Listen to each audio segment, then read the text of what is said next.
네, 김영환입니다. 대문호가 톨스토이는 여러 가지 주제로 책을 썼는데요. 그중에 크게 세 가지 주제로 책을 썼습니다. 첫 번째는 선과 악, 두 번째는 사랑과 고통, 그리고 세 번째는 삶과 죽음에 대해서 고민하면서 작품을 썼습니다. 특히 죽음에 관하여는 1852년부터 여러 작품의 죽음에 대한 이야기를 다루었죠. 유년시대, 세바스톨 폴 이야기, 새의 죽음, 전쟁과 평화, 이반 일리치의 죽음, 또 부활에서도 역시 죽음에 대한 에피소드를 담았는데요. 그 중에서 이반 일리치의 죽음은 죽음을 주제로 한 소설 중에 가장 대표적인 작품이죠. 내면 세계를 다루고 있는데요. 이반 일리치뿐만 아니라 그 곁에 둘러싼 사람들의 심리, 죽음과 관련된 심리, 그것을 담고 있죠. 이반 일리치는 판사로 성공을 한 인물이었습니다. 하지만 가벼운 부상을 당한 뒤에 죽음으로 치닫게 되었죠. 그래서 자신의 아픔을 위해서 진정 울어줄 자를 찾았습니다. 그러나 사람들은 안정을 취하고 치료만 받으면 좋아질 거야, 이런 거짓말만 했죠. 그때 이반 일리치가 사람들의 거짓 위로, 거짓 동정의 침울을 느꼈는데요.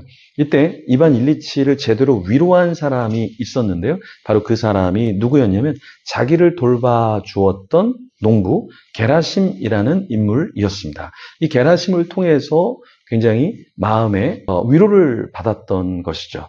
오늘 본문에 리브가라는 인물 등장하는데요. 이반 일리치와는 반대로 자신을 어릴 때부터 키워주었던 유모 드보라를 먼저 떠나보내게 되었는데요. 이때 리브가의 마음은 어땠을까요? 자신이 떠나는 게 아니라 누군가를 먼저 떠나보내야 하는 그 심정, 그 심정에 대해서 우리가 같이 한번 살펴보겠습니다. 창세기 35장 8절에서 15절까지의 말씀인데요. 먼저 8절 말씀 읽어보겠습니다. 리브가의 유모 드보라가 죽음에 그를 베델에 있는 상수리 나무 밑에 장사하고 그 나무 이름을 알론 바굿이라 불렀더라. 리브가는 어떤 아픔을 겪었죠? 유모 드보라를 잃어버리는 아픔을 경험했죠. 리브가는 유모 드보라를 어디에 묻어주었죠? 베델 아래에 있는 상수리 나무 밑에 장사해 주었습니다. 여기 알론 바굿이라고 하는 이 이름의 뜻은 무엇이냐면 울음의 참나무라는 의미를 갖고 있는데요. 그러니까 이 나무에서 굉장히 많이 울었겠죠. 그래서 그 이름을 울음의 참나무라고 불렀던 것이겠죠. 자, 리브가는 어릴 때 자신을 돌봐준 유모의 죽음으로 상심이 컸습니다. 여러분은 인생을 살면서 누가 죽었을 때 가슴이 가장 아팠나요? 그 아픔, 슬픔, 떠나보냄 견디기 쉽지 않죠. 근데 우리는 누군가 죽어서 우리 곁을 떠나보내는 경우뿐만 아니라 내가 잘못해서 관계가 깨지고 관계의 죽음이 오는 경우가 있습니다.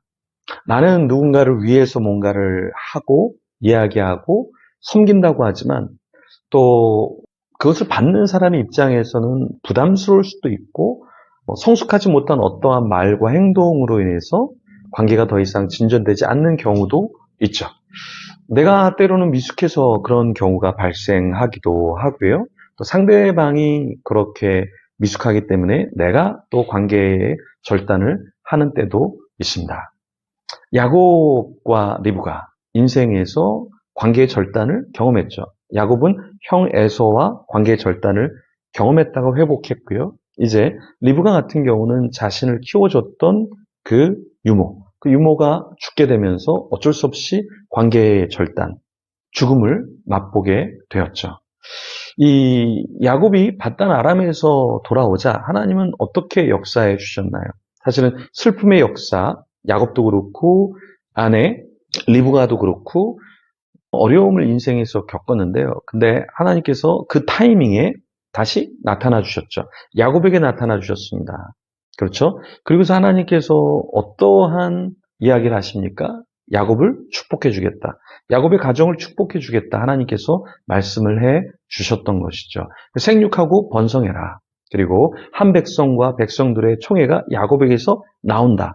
이런 말씀을 주시면서 더 이상 절망하지 않도록 또 어떤 두려움에 휩싸이지 않도록 그렇게 하나님께서는 이야기해 주셨습니다.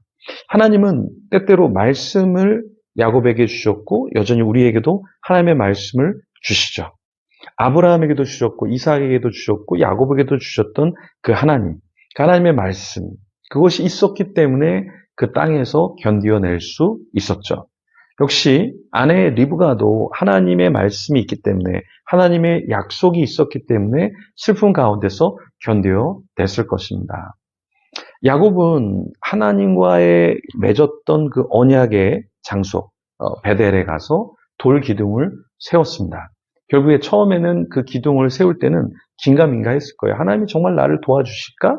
그런데 결국에 인생 가운데 하나님이 도와주신 것을 알고 거기에 예배 처소로 삼아서 하나님께 예배를 드리고 전제물을 부은 것, 기름을 부은 것, 이 내용이 나오는데요. 그렇게 하나님 앞에 자신이 예배를 드리겠다, 하나님의 전우로 삼겠다라고 한 그 약속을 지키기 시작했죠.